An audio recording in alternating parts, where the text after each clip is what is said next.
Chapter 5. In his unofficial defense of Sergeant Bertrand, Aymar Galliez devotes very little space to a matter which, had his intentions been otherwise, he would have undoubtedly expanded to greater length. It appears that during the worst days of her illness, his aunt had called in her notaire and drawn up her will. Therein she left all her property to her nephew Aymar with two provisos: firstly, that he was to continue to take care of Françoise and Josephine and the little Bertrand. The other proviso was that he study for the church and prepare himself to take orders.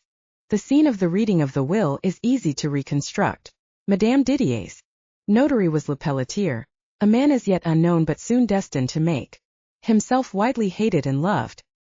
He was indeed acquainted with Aymar, whom he had encountered in various radical groups. Le Pelletier was outwardly a man of little prepossession, short, swarthy. He was as if crumpled up, soiled, and thrown into the gutter by some vindictive force. He was an argument for that often repeated but unproven statement that revolutionaries are furnished by those whom fate has mistreated, the failures in life and love. Le Pelletier devoted little of his time to his profession and most of it to the Bibliothèque Nationale, where he was gathering material for his 2-volume History and Eulogy of the Reign of Terror, a work which, when published at a time when the French Revolution was highly unpopular, aroused wide comment and procured for him the glory of a prison sentence. After he had finished reading the will to Aymar, he leaned forward and leered. "So you will be a priest, hm?" Aymar was shocked. "How could my aunt have been so cruel?" were his first words. "She knew my tastes." Maître Le Pelletier rubbed his permanently furrowed forehead and suggested slyly, "There might be ways of getting around it." "How?" said Aymar keenly. "Time limit, for example," Le Pelletier opined. "Time limit?" "Yes. What good is a will that sets no time limit? You may, for example, draw out your studies for the priesthood until doomsday, and if you should come to die and wish to make a will of your own, who can stop you? You were simply unable to fulfill the demands of your aunt in your natural lifetime, and you may dispose of your fortune as you choose." "This is annoying," Aymar complained. "I hate such deceit, especially a deceit which I shall have to practice for years. It's a consolation to know that I shan't live very long." "Come, pull yourself together," Le Pelletier urged. "After all, what does it amount to?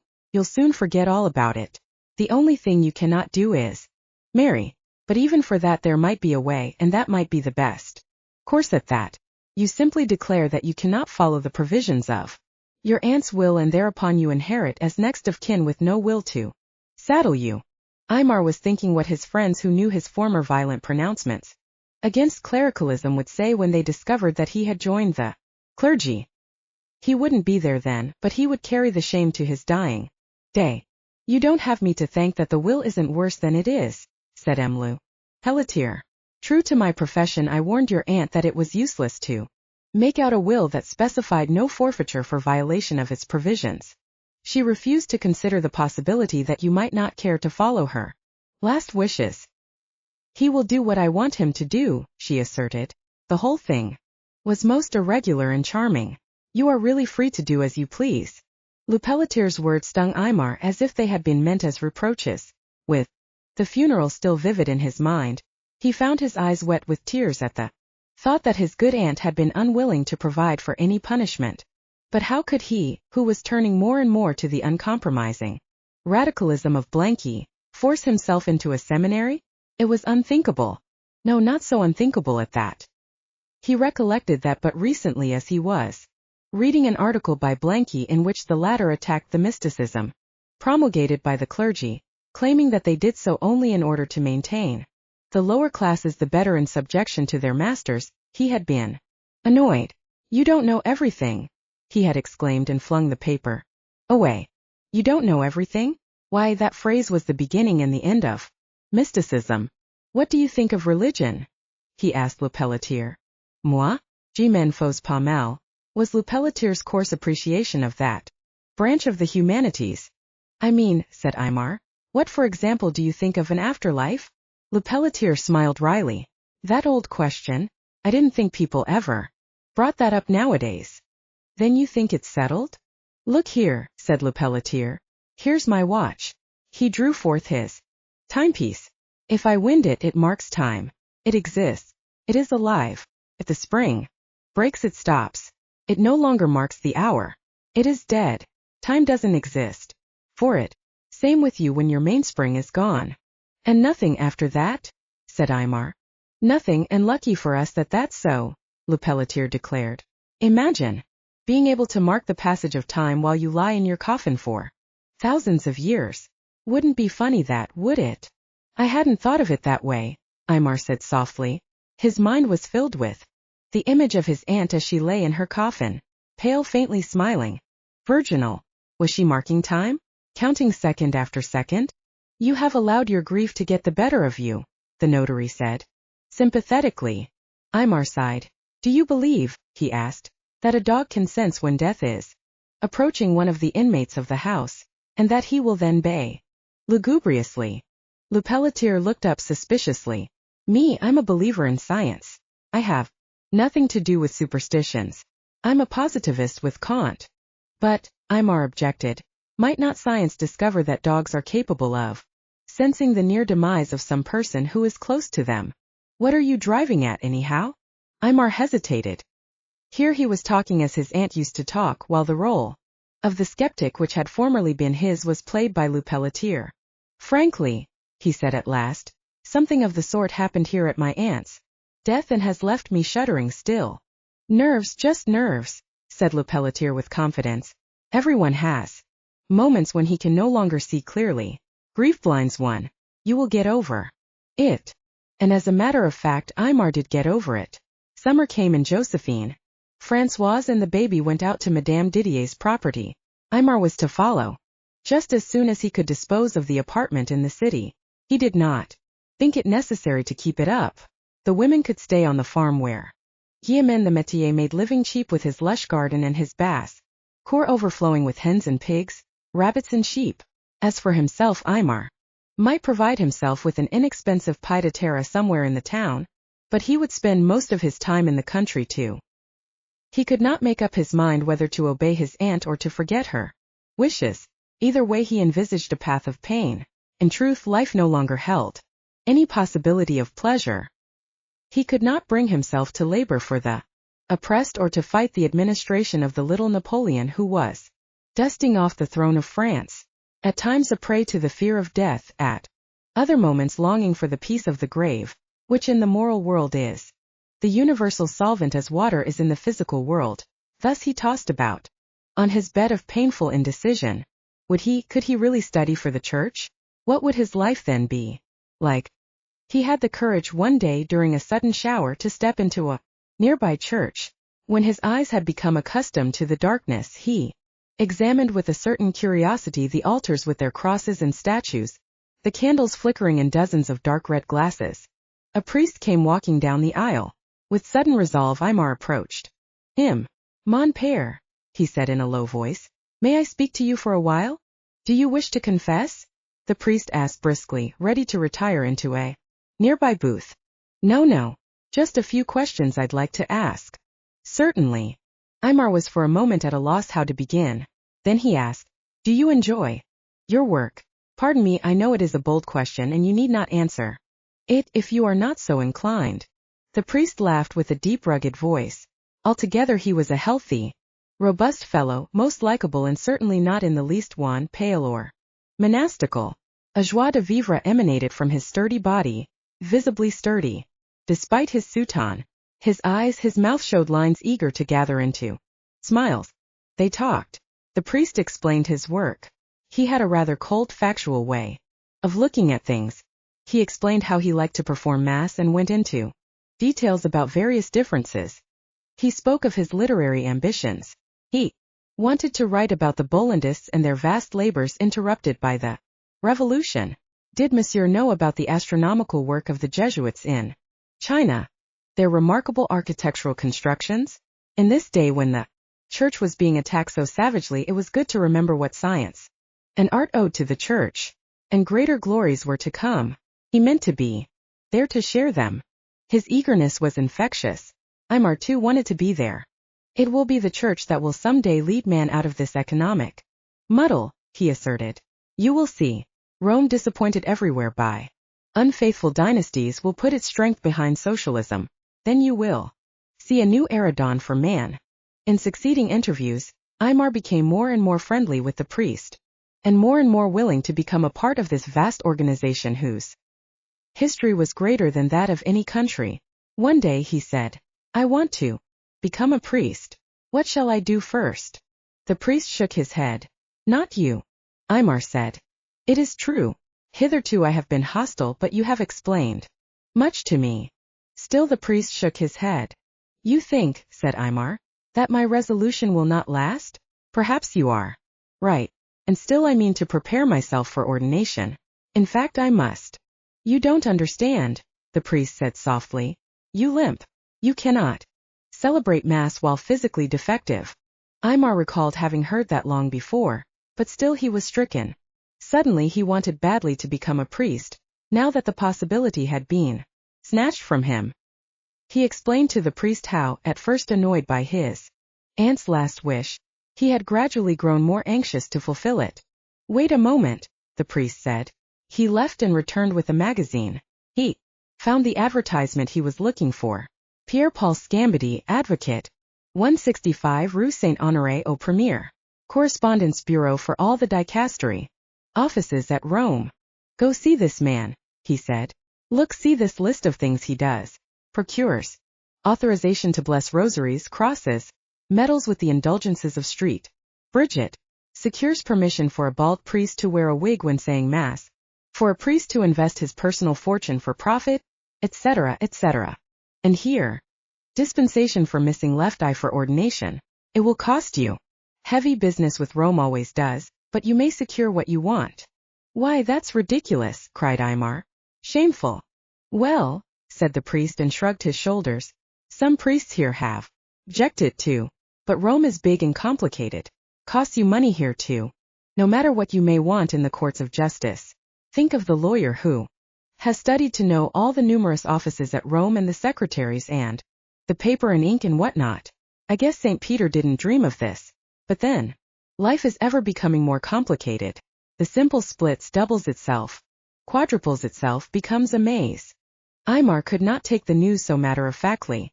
He thought the question over for many days, but unable to face the humiliation of obtaining a dispensation for his crippled legs. He ceased to go to see his friend the priest, and at last determined to drop the matter, for the time being at least.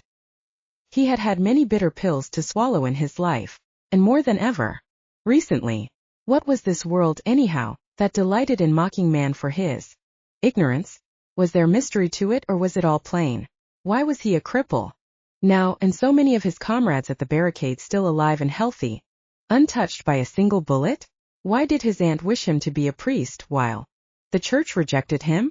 Why, if he despised the church, was he shocked to discover a streak of business in it? And finally there was something a little more than coincidental in this priest telling him how to get around the law of the church. A few days after the notary had told him how to get around the law of the state, living and dead, sacred and profane, all were amenable to money and guile. Despite his increasing melancholia, he managed to dispose of his apartment, leased to good advantage, and packed off the furniture to the country. One day, he stood in the empty apartment and said goodbye to all that he had experienced within these walls. He was annoyed to discover that he was not so deeply impressed as he expected, or even as he would have liked to be. The walls meant nothing to him. The window where he used to sit, deprived of its curtains and of its window cushions, and without the chair, which had been his by virtue of adoption, seemed like any other window. A silly comparison came to his mind and caused him disgust. The impersonality of a skeleton.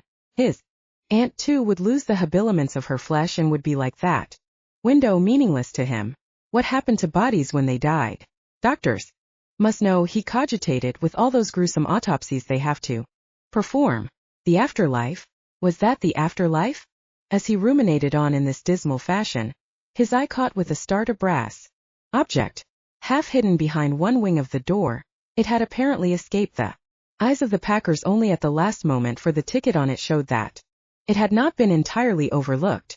This brass object, Aymar recognized it with strange emotion, was the vessel in which his aunt had kept her holy water. It was a small brass bowl, hammered into the shape of a seashell and provided with a cover depicting some indefinable biblical scene. Attached to a ring at the side was a short length of chain, and suspended from the chain a so-called goupillon, a foxtail made of brass and shaped like a small scepter. The head, drilled with many holes, was intended to gather water and release it in a spray when the instrument was flicked with the hand. And all the things that had almost taken on the mistiness of unreality, of things remembered from a dream, came back with all their colors and outlines, sharp and fresh. His aunt sending Josephine around the corner to fetch some holy water in the storm, and what was the name of that priest? Piedmont, yes.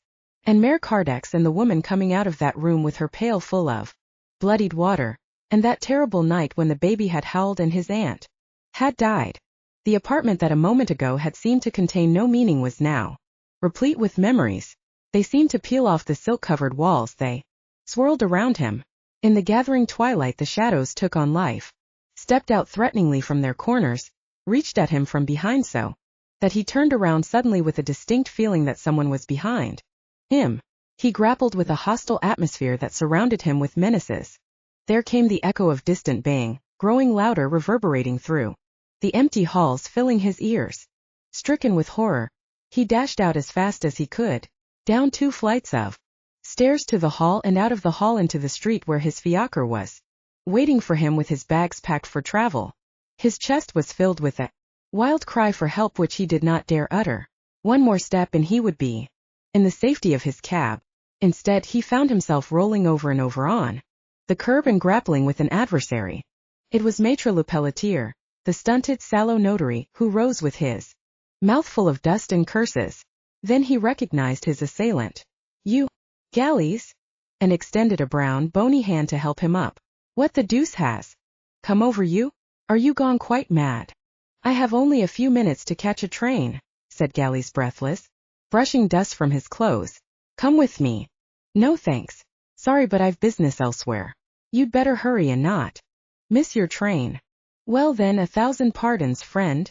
And Aymar mounted into the fiacre. At the station he had a good hour to wait and wonder, before his train pulled out. Truly he was going mad. Political clubs, severely suppressed at this point, nevertheless continued as casual café meetings. I must apologize to the reader for a possible anachronism. Who the advocate was to whom Aymar was referred I cannot say. Pierre-Paul Scambady did not open his office at the above-mentioned address until some 5 years later. See L'Observateur Catholique, Paris, 1857. This is the nearest my research came to finding the advocate's name. Chapter 6. Says Galliez, "There are mornings on which one wakes with the shreds of a dream cobwebbing the cogs of our daytime minds. One was asleep and in a different world. One was sunk in a different medium. Slowly one comes back to daylight in its world of daylight logic, but the taste of the dream lingers on suddenly to make one conscious of a strangeness in our usual world, a strangeness that is so fleeting that no one has ever succeeded in analyzing it. But who is there? Who has not experienced it? In swamps one may sometimes witness a strange phenomenon.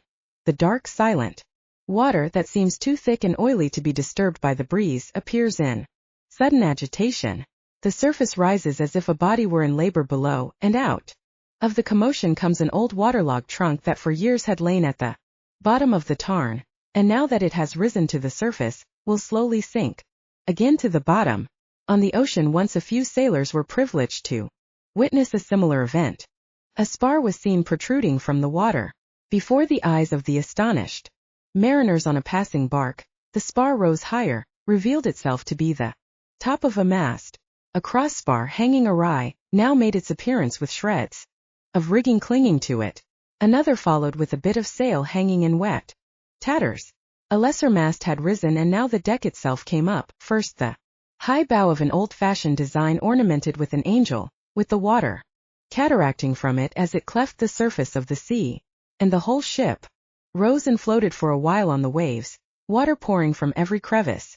The ship itself was readily identified as an old Spanish galleon, such as has not been seen on the 7 seas for near a century, and slowly the ship that had risen, plunging and rearing from the waters like the webfoot steeds of old Neptune, settled into the waves again, and a moment later it was gone, and was as if it never had been.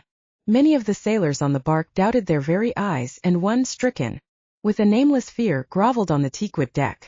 The wise ones debated the phenomenon with scientific plausibilities, while the more religious contented themselves with the sign of the cross and a prayer or two muttered under the breath along with a well-chosen oath. But the general verdict reached was that grain or other material caught in a watertight hold had given rise to gas, which had accumulated under great pressure, and then breaking its confines with sudden force had propelled the ship to the surface, where it had floated until the gas had escaped and water had once more filled the hold of the ship and drawn it under.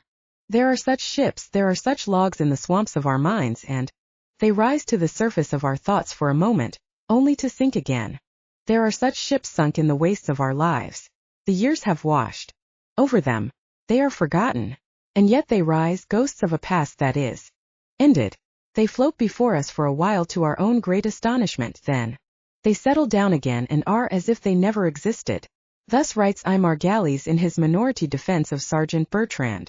And he continues, in the realm of nature too there are phenomena that have long ceased to be, and of which yet one example may survive.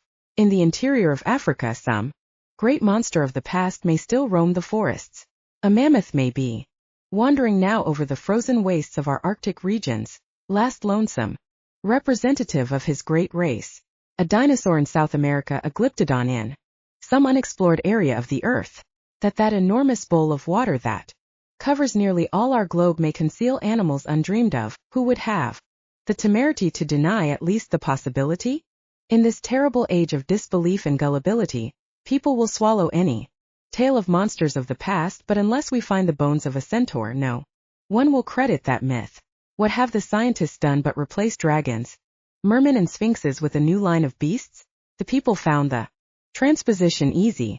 Where once they thought of dragons, they will have mammoths and other extinct beasts to occupy the same mental pews. These never change. What shall one say to such language? One may be a skeptic as Thomas, who had to see the stigmata, but there is so much in the Galliez script that can be verified by consulting old newspapers, etc., that one is tempted to believe at least the outward facts, reserving decision on the actual existence of a supernatural creature.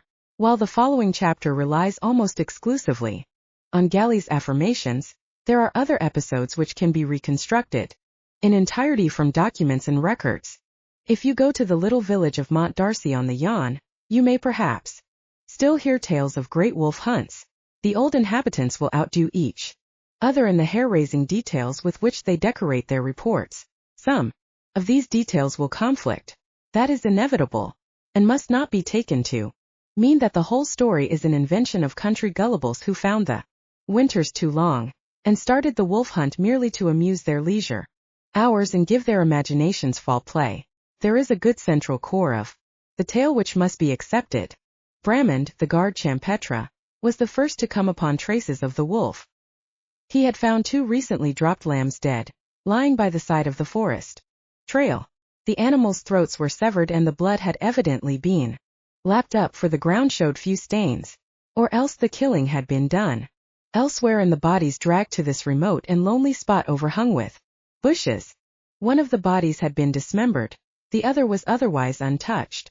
The dry ground around showed a few indistinguishable traces of having been trampled.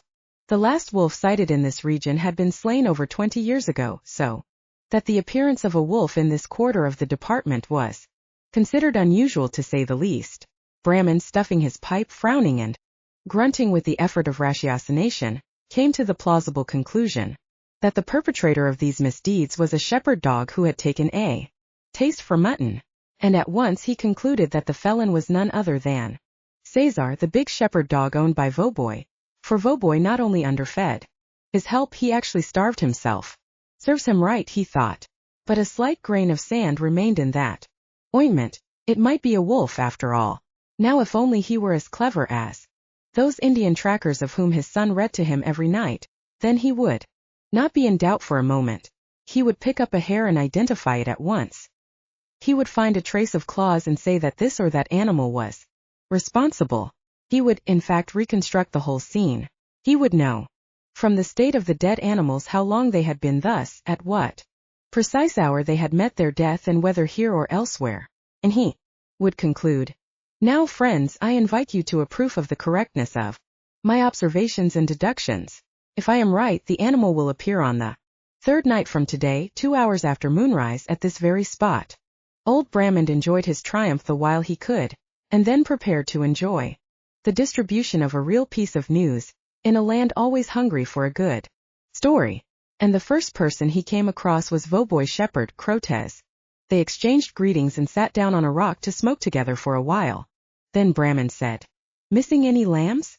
"No," said Crotez. "Why do you ask?" "Just wondered. Where's your dog?" "Must be around somewhere." He whistled. "Here, César." César came trotting out of a dip in the meadow and raced gleefully up to the shepherd. César was an ill-kempt specimen of that rather mongrel breed known as the Chien de Burger. They stand fairly high, have ears pointed forward, a bushy tail and a good coat of curly brown hair. César's red tongue lolled out of his jaws and gathered coolness. He nuzzled his head under his master's arm, for that was his favorite position, with his human friend's arm slung over his neck. Bramand scratched his head. "What's this you said about lost lambs?" the shepherd inquired. "There are 2 dead lambs up on the hill there. I was wondering whose they were." Even as he said it, Bramand realized that he should have kept quiet. Events were to prove that he had indeed made an error. 2 dead lambs. Half eaten. Half eaten. Wolf. Wolf. Fact. "Jesus!" exclaimed Vauboy shepherd, at last finding a word of his own. From Vauboy shepherd, Bramand proceeded down the gentle slope until he came to the Didier Galliez place. M. Galliez himself was at the end of the alley of locust trees which concealed his house from the road, and was busied with his rose bushes. After a few comments on the weather, Bramand shook his head. "Bad news, monsieur." "What's the trouble, Bramand?" Aymar asked, scarcely looking up from his work. "Wolves in this section. Found 2 dead lambs up there, half eaten. Couldn't be anything but wolves, though there hasn't been a wolf around here for years." "You must be mistaken," said Aymar. "Wolves are extinct in this portion of the country. They say foxes will take newborn lambs." "Have you missed any lambs?" "You'll have to ask young Guillemin," said Aymar. "He takes care of the sheep." "Go right in," he invited Bramand.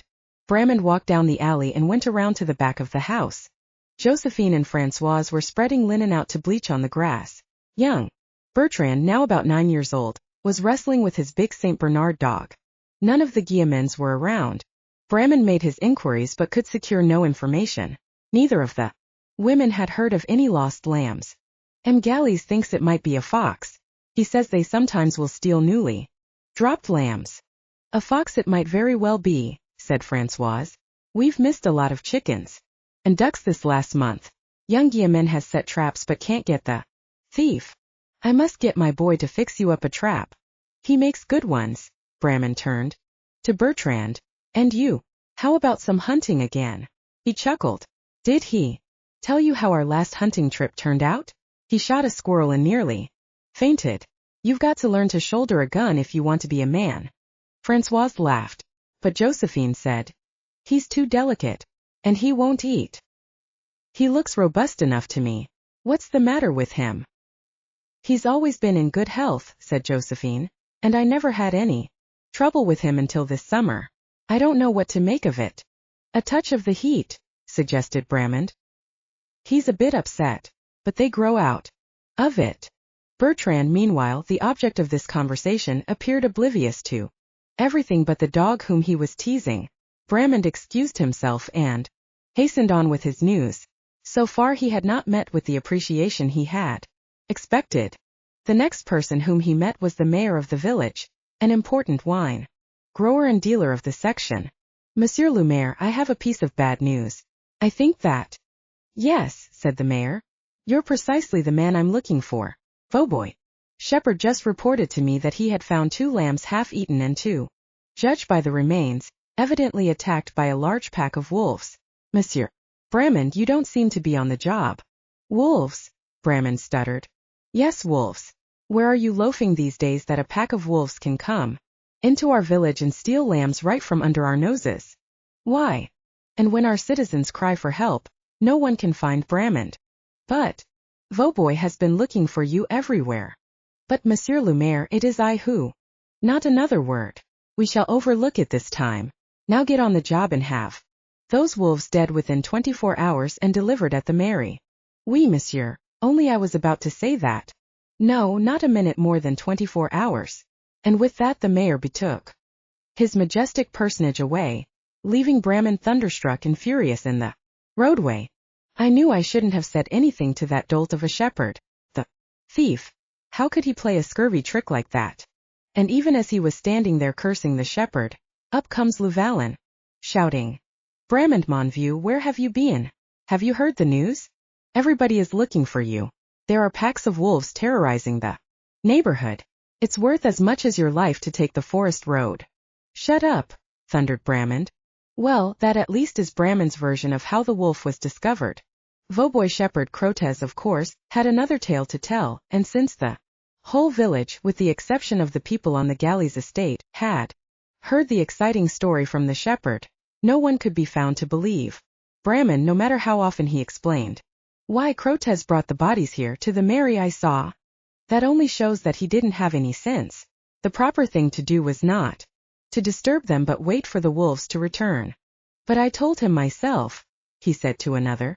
Ha ha, my dear Bramman, we believe you, of course. What village in France can boast of a garde champêtre to equal ours? I can point out to you the exact place where I found them. So can everybody in the neighborhood by this time. Bramman paused and considered how an Indian tracker would deal with such a situation. No doubt he would have Vauboy shepherd unmasked in a moment, but as for himself, he could see nothing to do to recover his prestige but to get those wolves. So he shouldered his gun and was off. In the succeeding days nothing further was seen of the wolf or pack of wolves, though if the devil shows his tail when he is spoken of, then the wolves ought certainly to have shown theirs, for nothing but wolves figured in the village. Conversations for the next week. Then one day another lamb was found, its throat ripped open in just the same way and its belly disemboweled. And the ducks and chickens continued to disappear from various homesteads, but particularly from the Galliez farmyard. Various people at various times claimed to have seen the wolf.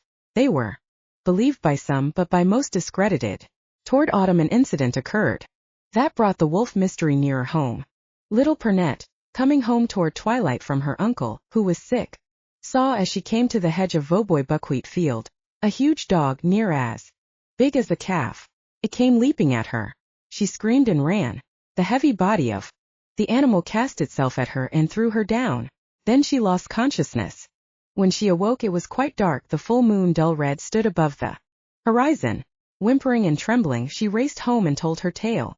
But she was so hysterical that she answered yes and no to questions that were alike or contradictory, and no one could make head or tail out of her account. Nevertheless, a portion of the village was stirred to action and the night was soon spangled with torches of farmers armed with pitchforks, all out after the wolf. Others, convinced that Pernette had been attacked by some harvest laborer, questioned the migratory farm help. Still others remained at home in fear, being certain that this was no ordinary wolf but the work of the devil. Bramman, beside himself with ambition to kill the wolf and rehabilitate his prestige as a hunter, which hitherto had never been questioned, did not cease to tramp his district, both day and night. His cheeks caved in for lack of sleep. When his boy wanted to read to him of the mighty Indian hunters of America, he cut the little fellow short, gruffly. Directly after supper he had taken down his gun from the wall and was out, but never a sight of the wolf, though he followed every clue brought home by nervous villagers prone to mistake every shadow for a crouching wolf. One night, it was just before dawn, he was traversing a melancholy flat of Foin, blacked with pools of stagnant water. The ground was covered with heath and fern, but near the water grew dense masses of flag and bulrushes amongst which the dying night wind sighed drearily. He was deep in reverie, wooing a pipe dream in which he exhibited at the next fair a whole series of wolfskins. Suddenly he stood as if transfixed. Not 50 feet away was the wolf. There could be no doubt of it. It was humped up over its kill, and the crunching of bones between his jaws could be heard through the stilly night. Despite the hammering of his heart, Bramman sighted carefully, coolly, calculated on the distance and fired. The wolf scampered through a pool of water and was off. its belly hugging the ground as it took long strides. Bramman nevertheless had time to reload and fired a second shot. Then he hastened after it, certain that he had at least wounded the beast, in fact, expecting soon to come upon the body, for that he had missed completely at so short a distance never occurred to him. And yet that was what had happened, for Bramman did not see the wolf again. And as day dawned and he returned to the site where he had shot at the beast, he could find no trace of blood, except that of the poor partridge which the wolf had been devouring.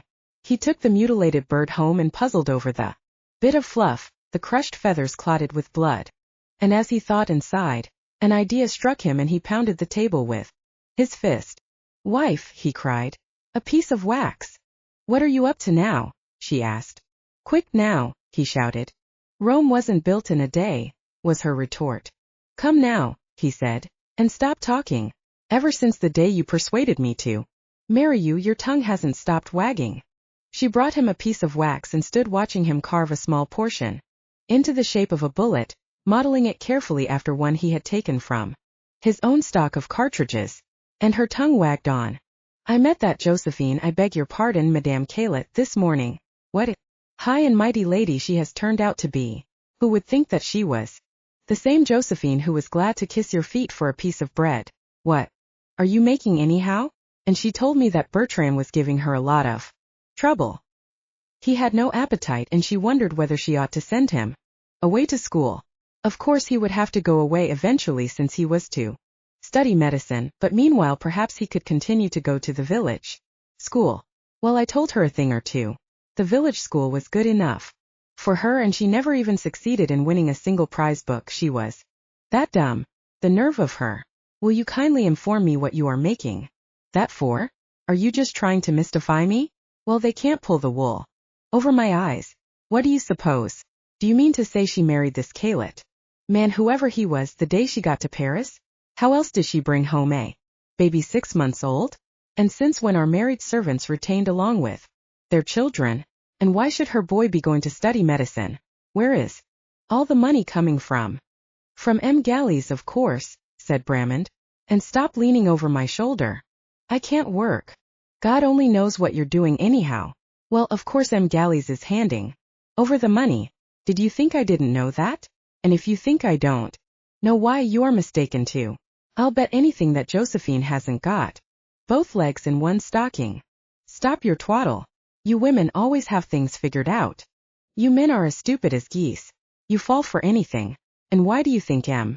Galliez came back from the seminary at Langres? Wasn't he going to be priest? But the call of family ties was a little too much, I suppose. His little Josephine needed him. Stop supposing so many things, and go fetch me your little silver crucifix. You women ought to be ashamed of yourselves, tearing a man's character to pieces like that. What are you going to do with my crucifix? I don't want it spoiled. That was blessed for me by the Archbishop himself, when I went to Avallon. All the better. We can't have too much blessing on it. Before I give it to you, I want to know what you're up to. You'll find out sooner or later, and have plenty of time to talk about it. Now mind, if you lose it, you'll never hear the end of it." Reluctantly she fetched him the desired article. Now he embedded his waxen bullet in a cake of wet clay. "Some hairs from your head," he ordered. Too surprised to resist, she permitted him to draw a few from her head. He laid a number of these in various directions across the bullet, and on top of all laid another cake of wet clay, pressing the two firmly together. Then he drew out the hair. "For the air to escape," he explained briefly. "What air?" she asked. For the first time her tongue was beginning to fail her. He disregarded her question, being busy digging a small conduit through the clay down to the bullet in the center. This done, he set the whole to roast on the stove. When the mold was dry and hard and the wax had all run out, leaving a perfect hollow model in its place, he melted up the silver crucifix to the loud shouting and weeping of his spouse. And thus was the silver bullet cast. It required only a little filing, sandpapering, and polishing to make it perfect. "Try and escape this," Bramman smirked. "A silver bullet, blessed by the Archbishop, melted down from a holy crucifix. Beelzebub himself would fall before this." And he took up his eternal watching and waiting. A deer might nibble at his back, he would not have wasted the single precious bullet that he had in the rod of his gun. A brackeneer might run off with 50 pheasants. Gleaners might surreptitiously wield the scythe and Bramand would do nothing. Winter came and still the wolf had not come within range of his eyes. Not that he had left the neighborhood, for reports of missing birds and lambs were still numerous as ever. But the animal seemed to be avoiding Bramand. But one wintry night, when the ground was covered with snow and the sky was overcast, he did come upon it. The animal, intent upon its kill, had not noticed the guard. Moreover, the wind was blowing away from it. Bramand muttered a short prayer and advanced as cautiously as he could. When within 20 paces, so close that he could see every detail of the animal, its heavy coat of gray-brown, its sharp ears pointing forward, its large eyes glowing in the dark like dull marsh fire, then he dropped to his knee and took aim. The animal, suddenly conscious of impending danger, looked up and sniffed the wind. It gathered itself to run off, but already Bramand had fired. The beast collapsed, but even as Bramand was exulting, "Got you that time," it was up and off, fleeing through the low scrub of the forested hillside which had recently been thinned out. Bramand was hot after it. The tracks were easy to follow in the snow and a heavy trail of blood made it even easier. But the wolf was traveling fast, despite his injury which must be mortal, so Bramand thought. But the splotches of blood diminished to drops, sunk in the snow at rarer and rarer intervals. Then the blood spoor ceased entirely, but the animal's paws still made their legible mark. The low bushes were in its favor, but the hillside sloped down to a road, and across the road was an open field, so that the animal could not get very far out of sight anymore. Limping on the left leg too, the guard noted with satisfaction. When the guard Champetre came down to the road, however, and looked across the fields, there was nothing to see. The road had been traveled on lately and the following of any trail on it was impossible, but it did not seem to Bramand that any wild beast would take to a traveled road. He confidently expected that it would have crossed, but on the opposite side of the road there was no sign of any animal tracks. Had it doubled on itself and re-entered the bushes? Or had it followed the road? At a loss, Bramand stood in the middle of the roadway and gazed around. Nothing but the silent night surrounded him. He could hear nothing but his own heavy breathing. Startled by the silence and a little unconvinced of the reality of the brief episode, he hesitated. Which way? Home. Impossible. Why? He had almost had his hand on the beast. But where should he go? He stood irresolute until the cold warned him to move. Slow shivers began to crawl up his back as he walked off toward his house.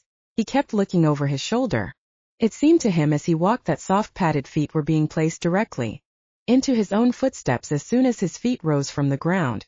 Then a genuine fear seized him and he began to run, and still he heard the soft patter of paws on the hard snow. And an old story came to his mind of the whoosh hound and the padfoit, those terrible animals that live in abandoned graves and cemeteries. And though he was ordinarily a man of strong nerves, all his muscles weakened. He tottered on limply. His gun was too heavy in his hands. Recklessly he cast it away. No sooner had he done so than he saw the wolf in front of him. It was running by the side of the road, and every once in a while it would dip back into the darkness beside the road only to reappear a moment later.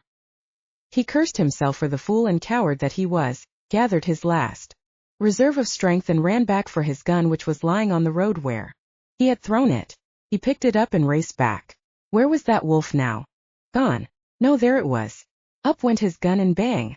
The beast crumpled up in its tracks, rolled over and stirred no more. With a hoarse cry, Bramand ran up to it and, raising his gun which he held by the rod, he brought down the butt end on the wolf's head. Bones crushed through like paper and blood, brains and teeth flew in every direction. He wiped the cold sweat from his brow. Thank God, he muttered. He kicked the body. Where did I hit the first time? Then only he noticed that around the neck of the animal, hidden deep in fur, was a collar. He recognized the beast.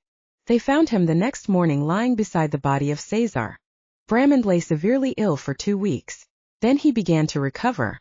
When visitors were permitted, it was the mayor himself who deigned to enter his humble cottage and congratulate the guard. We owe you a deep apology, he said. And many thanks. You have done well, and I shall see to it that they hear of this at the prefecture. Weak and happy, Bramand could only nod. There were tears in his eyes. The mayor rose to go. But first he came up to the head of the bed and patted Bramand on the shoulder. Who knows, he said with a big smile, there might be a medal in it for you. Even his wife was happy with him. But I want that silver bullet, she said. It belongs to me. And now it will be doubly dear to me. It's strange they didn't find it in the body, he said. But when I am well I shall go look for it. It can't be hard to find. So it was Vauboy dog all along, he mused. You know that was my very first thought.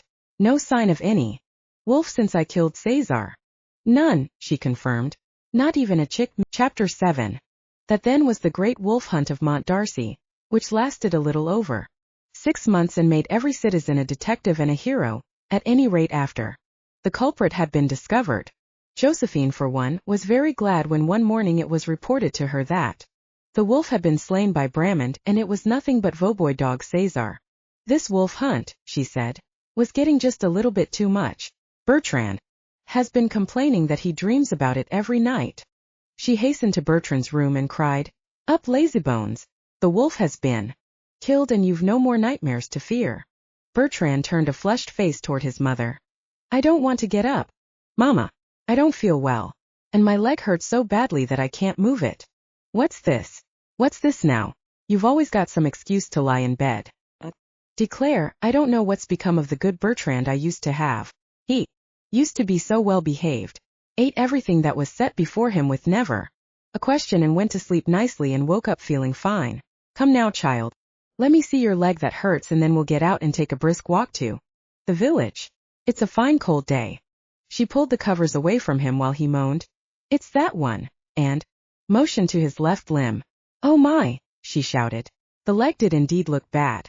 And there was clotted blood around the calf, and what seemed like an ugly wound. She ran out calling for Aymar. He was down below in his study but answered her call at once. As soon as he had seen the state of the leg, he ordered her to run and fetch the doctor. Get ye men to race the bay for all she is worth, he shouted after her as she fled down the stairs.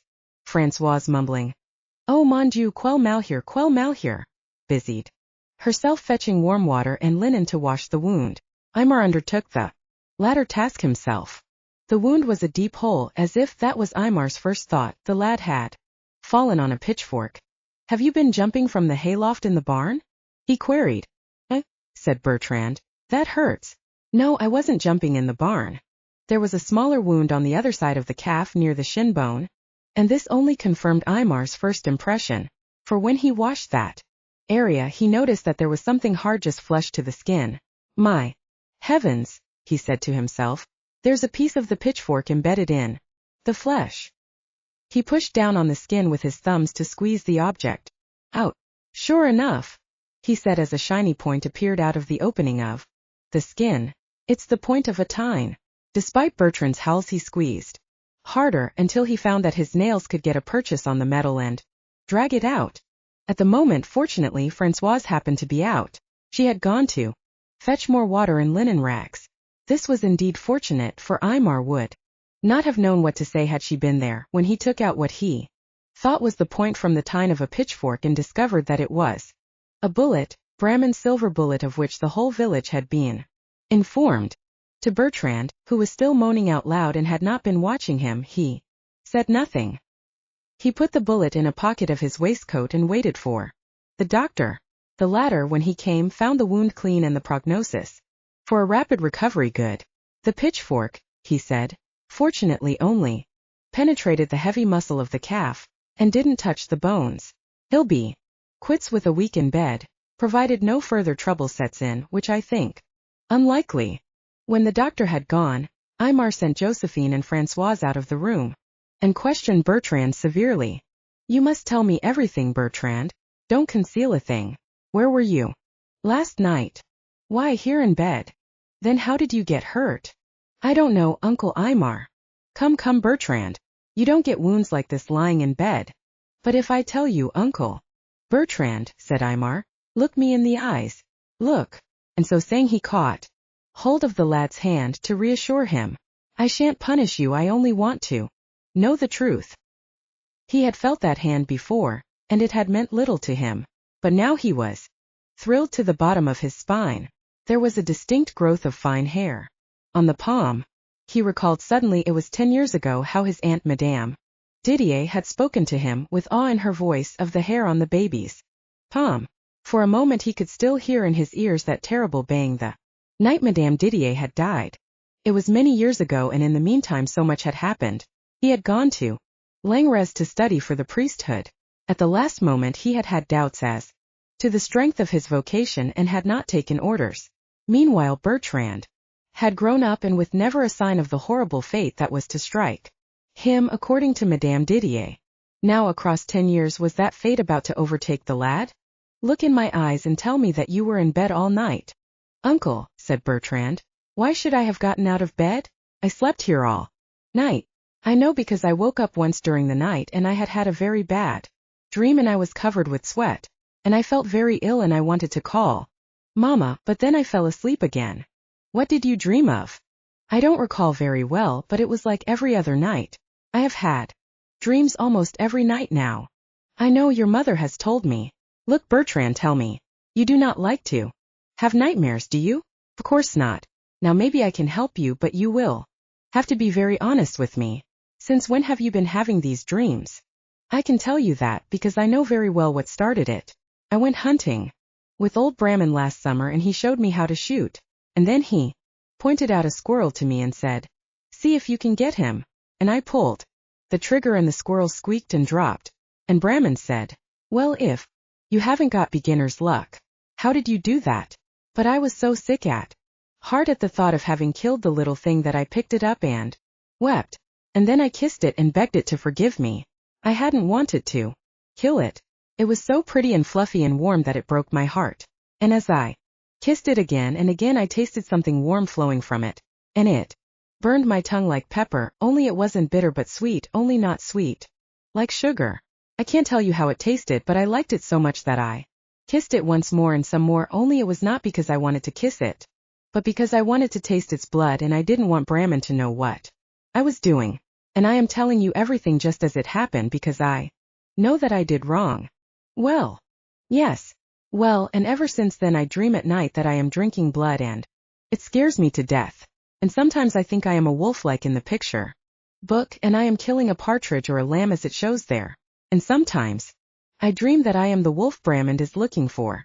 I can see him shooting at me to kill me, and I can't speak to him and tell him that I am not a wolf. Oh, it is awful when you want to talk and can't. It is your imagination that is overwrought, said Aymar gently and patted that hairy palm. Where do you find these lambs and partridges? Do you think of that in your dreams? Yes, it seems to me that I am like a dog or a wolf and I leap out of the window and I run on my forelegs and I can run very fast, very fast. And then I jump over hedges and I find a bird or a lamb. It all seems so real, just as if I actually did it. Yes, dreams are often very realistic, but they aren't true for all that. But if there were bars to that window, do you think you could still dream that you were jumping out of it? Now look, supposing we put bars on the window and locked your door at night and see what happens. Maybe then you won't be bothered by bad dreams. Shall we try it? Yes, uncle. Please do that. I am so afraid to go to bed. Yes, I think that if I knew that the window and door were locked, I wouldn't be able to dream of escaping from my room. That very day then, after giving Josephine and Françoise a satisfactory explanation without, however, revealing to them the full nature of the suffering of the child, he proceeded to put bars across the window and to oil the lock of the door. The next morning he went eagerly to inquire of Bertrand how he had slept and was pleased to discover that the lad had not been troubled by any dreams. Thereafter it was his nightly custom to lock up Bertrand before he himself went to bed. Josephine alone was not quite satisfied with the remedy. If there should be a fire, she suggested, and Bertrand locked in his room and unable to escape, we would have to run and find you to get the key. We'll hang the key right here on this nail by his door, and if there should be a fire, then anyone, who is nearest can let him out. And Josephine was somewhat contented. Of course, she admitted, his appetite has returned since he is no longer bothered with nightmares, still it's inviting disaster. Thereafter she rose frequently at night, wondering if by chance someone had not neglected a candle or a lamp, or if the wood fire in the stove or fireplace had been properly extinguished. Aymar too rose at night in order to listen at the door of Bertrand's room.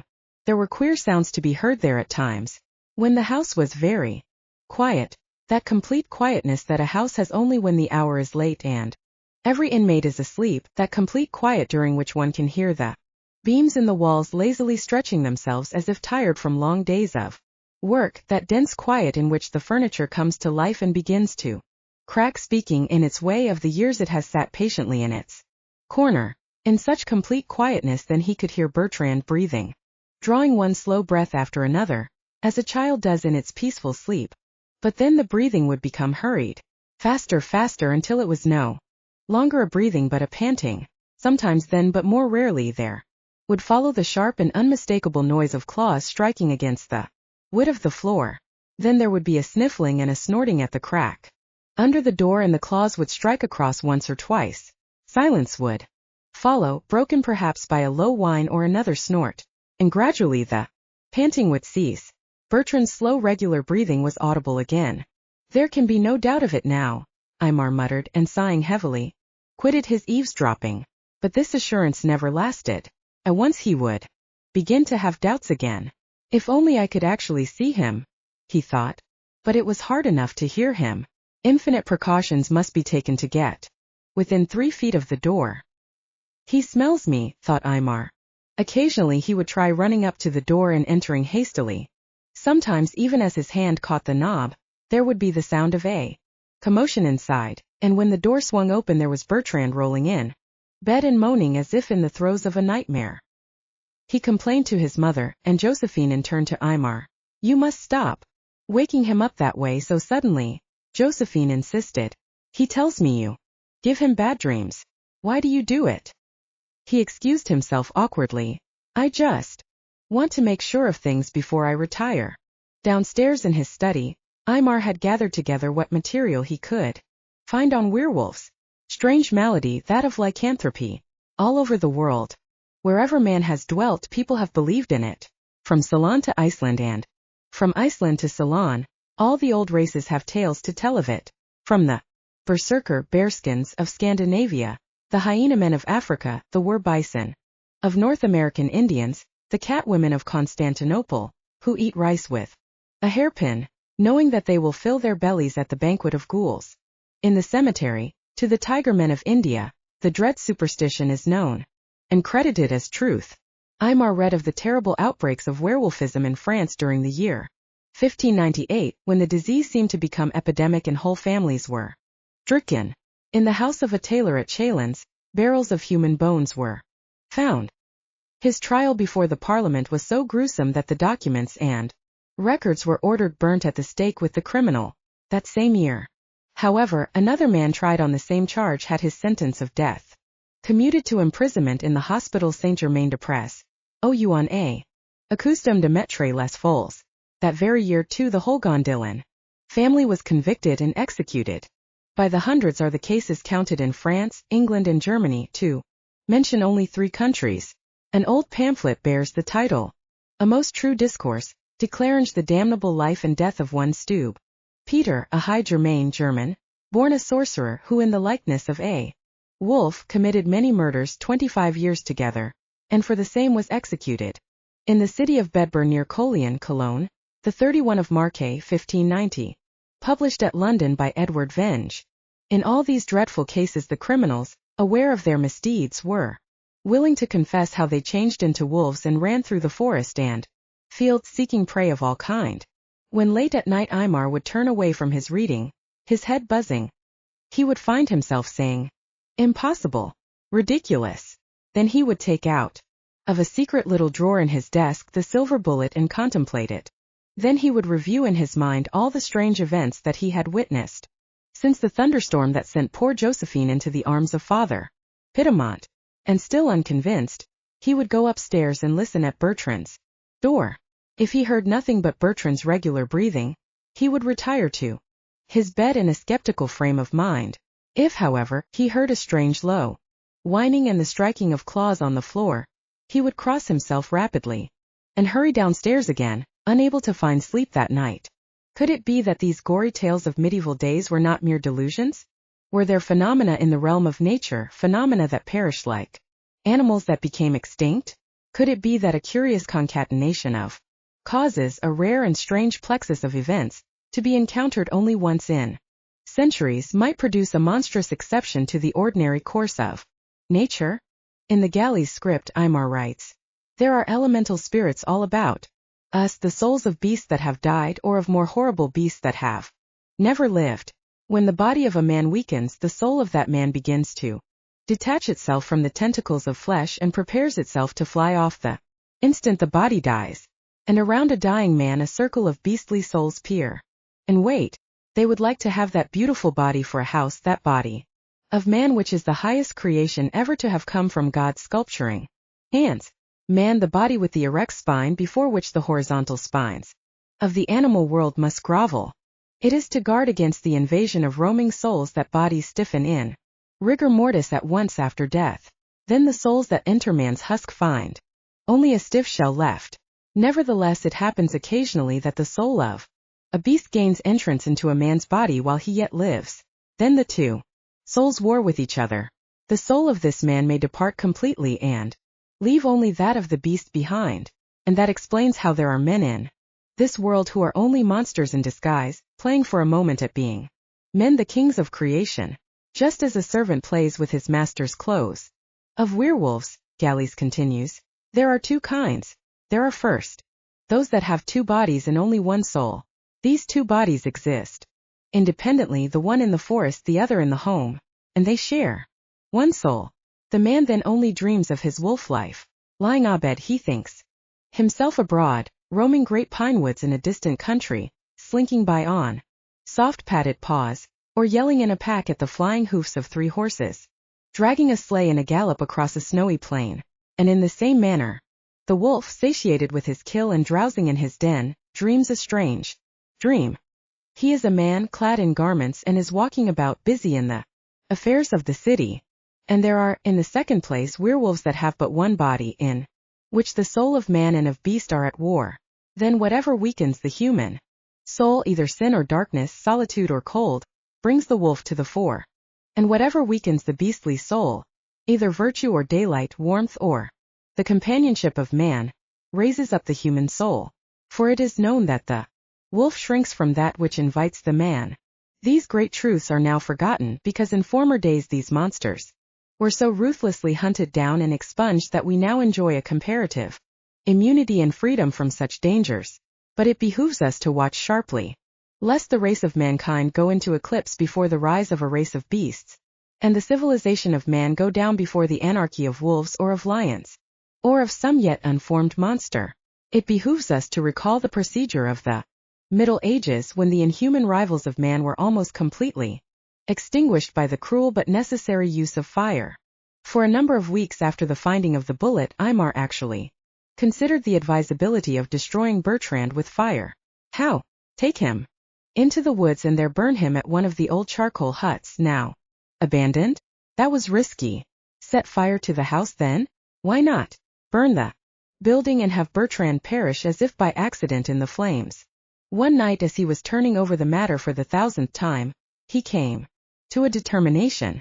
He gathered together his most important papers, the replies to his letters of inquiry concerning Piedmont and his forebears, his slowly acquired collection on lycanthropy, the silver bullet, the goupillon, and various other matters relating to Bertrand, and making several bundles of them, brought them out of the house into the distant carriage shed. These he wanted to keep. Then he went upstairs, carrying a can of petroleum, as if he wished to fill his lamp. He paused in the dark hall before Bertrand's door, keeping a few feet away lest he frighten the brute. And sure enough, he heard again that sharp striking of claws on the wooden flooring, the rapid sniffling, and then the violent snort at the thin crack beneath the door. He smells me, Aymar said to himself, and has prepared himself. For a moment his heart was wrung with sympathy for the poor lad who must suffer for a sin that was not his. Then he girded himself and was ready to dash the petroleum against the door and light a match, when he heard footsteps approaching. "Who's there?" he cried nervously. It's me, Josephine answered and came up closer. What are you doing here? He demanded harshly. Oh, I was just so worried I couldn't sleep. Worried about what? Fire, she said. How many times have I told you that with the key hanging there near the door? There can be nothing to fear, he cried angrily. I know, she said meekly. Only I couldn't fall asleep tonight without making sure. You women, he threw at her, and tramped downstairs to his study where he flung himself on his couch in a fit of trembling. Cold sweat bathed his body. His intestines were tortured with cramps. After long hours of insomnia he fell asleep. In the morning Guillemette sought him out. I found some packages of books and papers and things in the remise. What do you want done with them? Not knowing what to say, he uttered the words that were most ready on his tongue, words that seemed as if they had lain curled up in ambush on the tip of his tongue, waiting to fly out into the air. Those are to be burnt. Guillemette. Those metal pieces won't burn, monsieur. Yes? Well, batter them in and bury them with the ashes of the rest. Oui, monsieur. Once he had given the order, he had plenty of time left to wonder why. Fatalistically he declared. Perhaps it's best so. People lost in doubt, tortured by fears, unable to see a way out, or unable to choose 1 out of 10 possible ways that suddenly occur to them, such people either go crazy or turn fatalists. There's no better rest for overwrought nerves than a little vacation in fatalism. The evidence is destroyed instead of the monster, he said to himself after a while. I'll regret it. But he had ceased to worry. He turned over on his couch and fell asleep again at once. And strange to say, Bertrand began to improve. He ceased to complain of bad dreams. No sound except his own regular breathing issued from his room at night. But Aymar did not relax his vigilance. The wolf in him is quiet for the moment, Josephine said. Bertrand is improving fast. I wish you wouldn't lock him up any more. When I think he's better, I'll do what is necessary, Aymar answered curtly. But on her insistence he relented, and nothing happened. Perhaps he really is over it, he wondered. It was all those stories about the wolf that frightened him, said Josephine. Why don't you begin to teach him again? You haven't given him a lesson in months. He won't be able to take the examinations. Thereupon Aymar had Bertrand appear in the study again as formerly, 2 hours every day. But Bertrand was dull. He learned slowly. He had used to be so quick to grasp. He's been away from his studies too long, Aymar decided. Or else he's reached the end. You can't teach an old dog new tricks, it occurred to him. Months passed and still all was quiet. One day Françoise knocked at his study. What's the trouble, Françoise, you look worried? Yes, monsieur. She paused.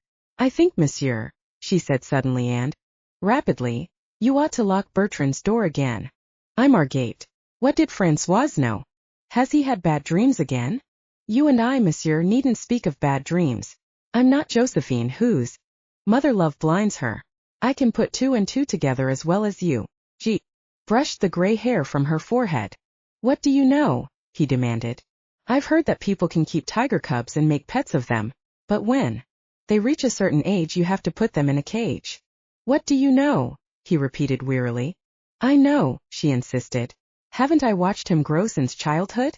He was cute and playful. So are puppies. So perhaps are tiger cubs. But why have you come to me with this now? Because Guillemette says to me this morning, that fox is back again. Guillemette's son found a duck's head chewed off. Aymar wiped his forehead wearily. Where will this end? At lunch he had an idea. He went into the kitchen where Bertrand was eating. He went up to the boy and pulled down the lower lid of the eye. Anemic, he diagnosed. He has no appetite again, Josephine complained. We'll give him a little raw meat every day, Aymar prescribed. That makes blood. Afterwards he laughed. A good trick. We'll feed the wolf in him and keep him quiet. And he actually succeeded. Bertrand ate the raw flesh avidly. He improved in appearance. His hair grew glossy, his skin sleek, his eyes bright. He grew in weight and stature. And Josephine, noting the excellent results, tempted her darling boy with larger, bloodier portions of meat, with bigger chunks of suet clinging to it.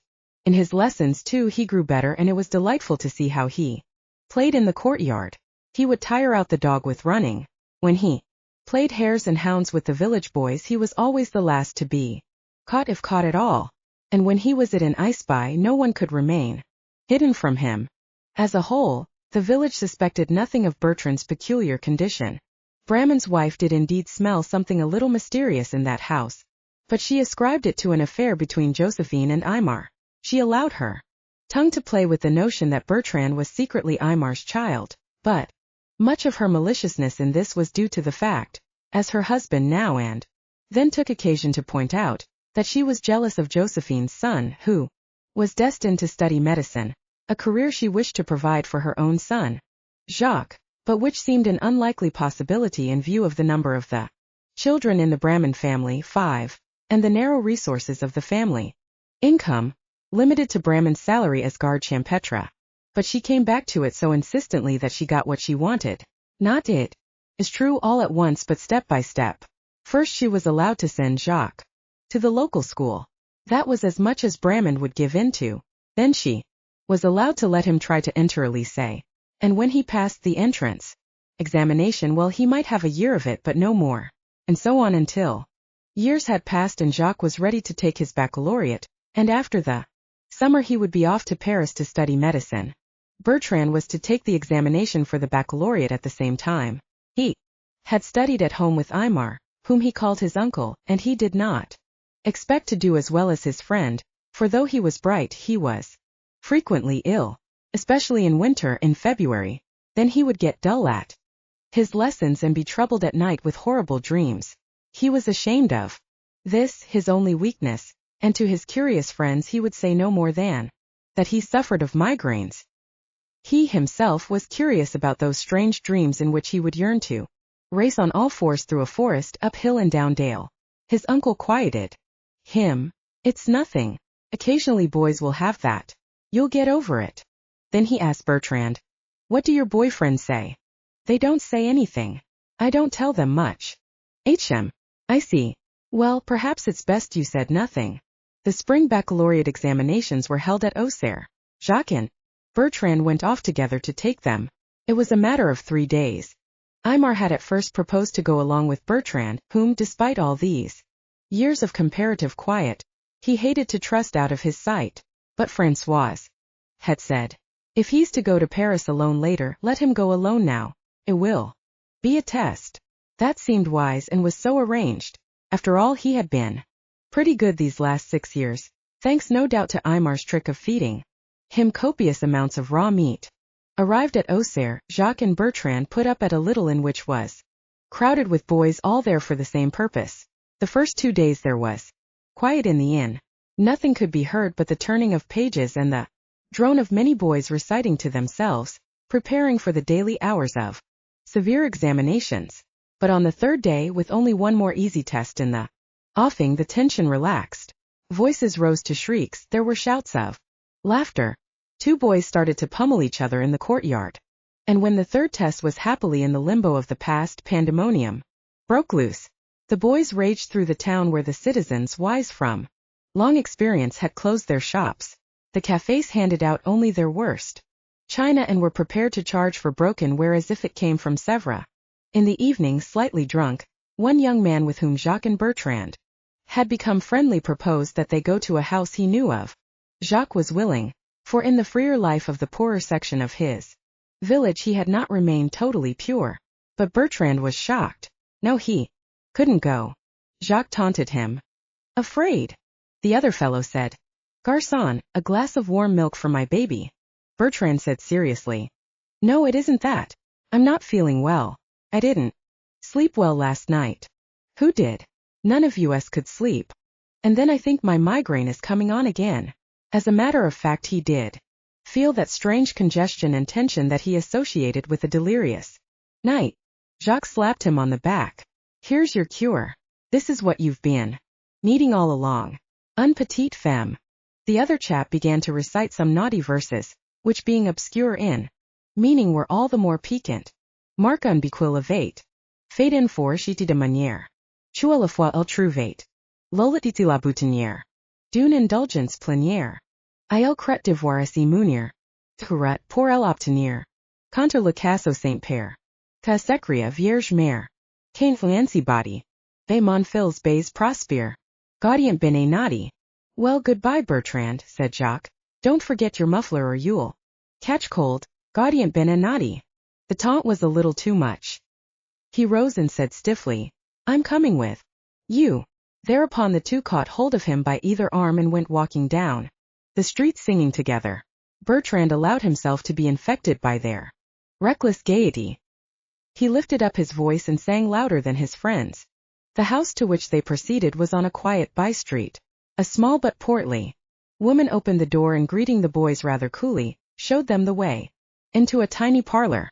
Small gilt chairs were arranged around the wall. A diminutive gilt piano occupied a corner. A few pictures decorated the wall and, in the flickering gas jets, revealed fat, naked women, lolling on divans or near fountains and attended by black slaves. A single picture in a corner showed Mary Magdalene washing Christ's feet. An eternal light burnt before this picture in a deep ruby glass. 3 girls came into the room. They were neither pretty nor joyous. They were dressed simply in dark, severe materials. One girl, by far the ugliest, wore heavy spectacles. Since Jacques and his friend Raoul had at once approached the other two, Bertrand greeted the myopic girl and began to dance a polka along with the others, for Madame had sat down at the gilt piano and was playing. When the dance was over, the mood was a little merrier. The girls were fanning their perspired faces with their handkerchiefs. Madame had left to fetch some champagne. Raoul had just finished one uproariously funny song and was beginning another. The champagne added to his previous drinks. The dancing and singing had inflamed Bertrand a little. Now Madame suggested delicately that it was getting late. She opened the door and showed the way upstairs. Bertrand was alone with his girl. He was all at once prey to a terrible feeling of fatigue. He could scarcely stand up. His nerves could not bear the excitement. He wished the embarrassing preliminaries were over. In fact, he wished the whole business were over. The girl laughed across to him. She was accustomed to shy young men. Her method of attack was to tease them. Now she said, Monsieur must be very modest if he intends to make love with his clothes on. Thereupon he began to unbutton his jacket. Look, she said suddenly, you must first write something nice in my book of autographs. She brought over a heavy volume. He opened the book and was surprised to see the name of Victor Hugo signed with an immense flourish beneath a dirty verse. On another page was Horace Vernet beneath a miserable, filthy picture. The next page showed a sonnet signed Tout à vous, Adolphe Thiers. There were Dumas, Garibaldi, and even a large crown and seal hastily sketched, beneath which was the name Napoleon III. Bertrand was at first taken in fact he was overwhelmed, and before he realized his mistake he had signed his name, Bertrand Caillet Mont Darcy. Then he understood. All this was mere fantasy, a cruel trick imagined by the first person to enter his name and perpetuated by those who followed. Can you read? He asked. She blushed and shook her head. He understood vaguely. She wore glasses for the same reason she kept a book of autographs, to conceal her misfortune, her lowly station. Aren't you going to write something more? He pleased her and added above his name the lines, O mon amante, O mon désir, c'est consquiller, leur charmanti. As Bertrand was still shy, the girl Therese suggested a little game. She would take off 2 pieces of her clothing to every one of his. There was a little argument as to whether he should count his cap. No, she said, for if he counted his outdoor clothes, so could she. They must start from scratch, as it were. Bertrand soon fell in with her mood and took off the jacket which he had already unbuttoned. She took off a jabot and a lace bolero. Apparently her costume, unadorned as it seemed, consisted of innumerable parts, several petticoats, corset cover and corset, garters and whatnot else, to all of which she gave a name as she took it off with a giggle of triumph. But in the end, she had only a stocking and a shift, and when Bertrand took off his last undergarment he exclaimed, It's a tie. No, it isn't, she retorted, and took off one stocking and her eyeglasses and remained in her slip. I won, Therese said, pointing to her last garment. But your spectacles, that isn't fair, he objected. Yes, it is, she asserted. I've won, and for punishment you must take off this last piece yourself, only you are not allowed to use your hands. She joined Bertrand, who, still a little modest, had in his nudity retreated to the protection of the bed. What shall I do? he said, laughing nervously. How can I take it off without using my hands? You have teeth and toes left, haven't you? He began a little timidly to seize the thin material in his teeth. It'll rip, he said. Then you'll buy me another, she warned. But it's very cheap, she encouraged with a laugh. He set to work again. Aye. Oh, you're biting me. Jésus Marie. He had caught a piece of her skin between his teeth, along with the material. He heard her scream. He felt a drop of blood oozing through the linen. He had his arms laced about her body. He wanted to release her, but a strange rage had overcome him. Holding her down with one arm, he stopped her screams with the heel of his other hand. She, feeling his hand there strangling her cries, bit down for her part too, and fought out wildly with her fists. Early the following morning, Jacques and Raoul came to an agreement. Let's leave Bertrand here and run off together. It will give him a good scare. When Madame presented her bill, they paid only what they had to. Champagne use of ballroom. All the other items with which the bill was decorated they left for Bertrand. He'll pay, they reassured the procuress. He's rich. Really? She asked. She had herself noticed that he was much better dressed than the other two. Very rich, they answered. She thought to herself, in that case I'll see if there isn't something else I can add to the bill.